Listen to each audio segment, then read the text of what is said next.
I'm not going to spend another cent on this game. Okay. First of all, not spending any money in this game to this community means going free to play. But what does going free to play even actually mean? It means no spending actual IRL monies on the shop to save time on growth, no walleting up during CVC to catch up or get ahead, no matter how fucking competitive I know I am, no fixing mistakes that happen during fusions, and you know that if you don't work over and give in just a little bit, then you will lose out on the precious have-to-have champion that you've already worked so hard for over multiple events. I once spent $70 just because I accidentally and stupidly fed one rare fusion champion, and then later I pulled that exact same champion in the summon rush of that same fusion before it even ended. Don't ask me which fusion it was because I'm not at liberty to divulge such information. Going free to play also means that I have to be very careful on how I spend my resources on just about everything. Here's why I've decided to go free to play on my main account and not just on a separate account like many do.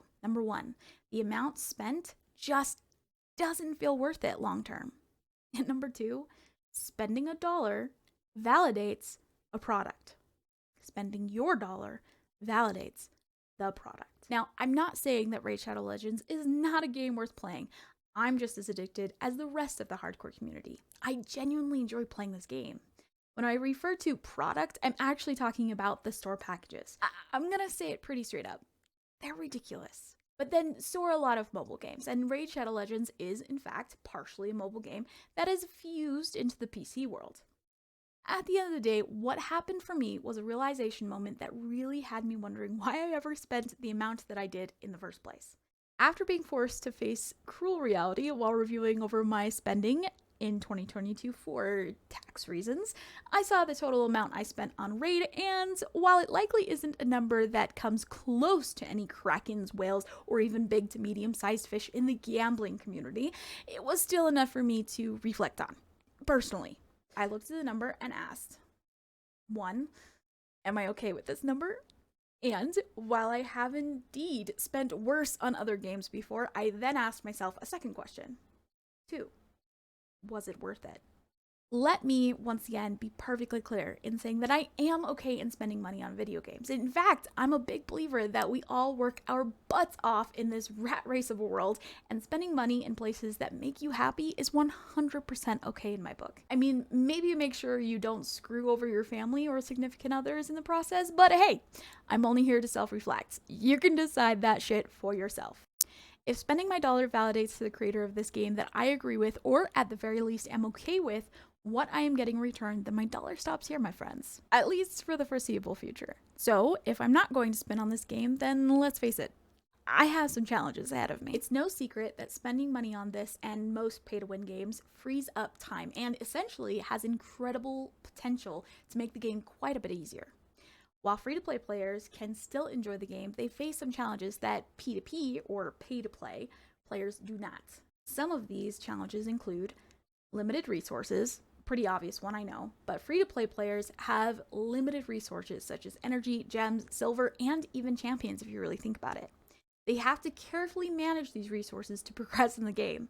It also comes with slower progression. Compared to pay-to-play players who can spend money to progress faster, free-to-play players generally progress slower because they have to grind for resources and champions a tad bit more. They also have difficulty in competing. As a competitive player myself, in almost every single game I play ever, in PvP battles, pay-to-play players often have more powerful champions and better gear than free-to-play players, making it harder for free-to-play players to compete. Despite these challenges, free-to-play players can still enjoy the game and progress at their own pace.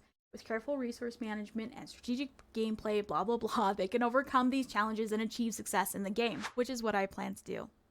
Face these challenges head on and progress in the game to the best of my ability. You can't have progression without goals though, and here are mine that I plan on accomplishing as a free-to-play player. First off, getting minimum of 400,000 CVC points for each personal rewards event. Now, here's the thing. I know I'm going to get some comments from people saying that CVC PR is kind of a joke because the rewards you get isn't always worth the amount that you put into it. I, of course, have arguments for that, but also I see that point. And also, I have a lot of fun with CVC, so I'm going to do it anyway. So that's that.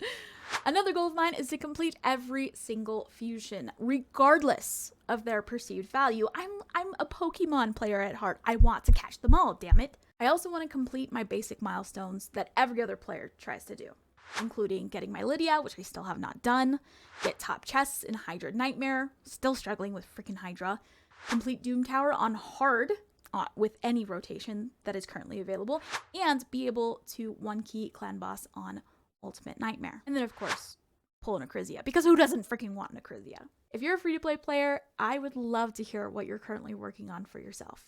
What are you having a hard time with your account? I know for me, it really comes down to juggling everything, choosing which areas of the game get my very limited resources. Because my resources are so limited, it is possible that I'll leave the free-to-play scene in the future. But I've taken quite a bit of time to consider what that would take. It boils down to this. 1. Prices for the resources are restructured drastically. Right now, I cannot justify paying for what we are getting. But, of course, that is just my opinion, and I do not expect any other player to share them. Or 2, I become so financially wealthy, I have money to spend like a mad woman without a budgeting care in the world. I mean, I might also wallet up for content later on down the road, but to be honest with you, I actually really enjoy free-to-play. I find it a lot more fun at this time, so I don't really see that happening for a bit. All right, broski, I laid my thoughts out in front of you as judge and jury. So tell me, honestly, and hopefully not hurtfully, in the comments what you think of this decision. Obviously, to each their own. You can't decide for me whether I spend money on a game as much as I can tell you to quit your coffee addiction. Whether you agree, disagree, or are simply indifferent to it, I do hope that you are enjoying the game in whatever method you find yourself currently playing it. I do think it's pretty fun, and I genuinely hope it sticks around for a while. Fine, you pulled my leg. The fusion that I fucked up on and had to spend ridiculous amounts of money to fix was this one.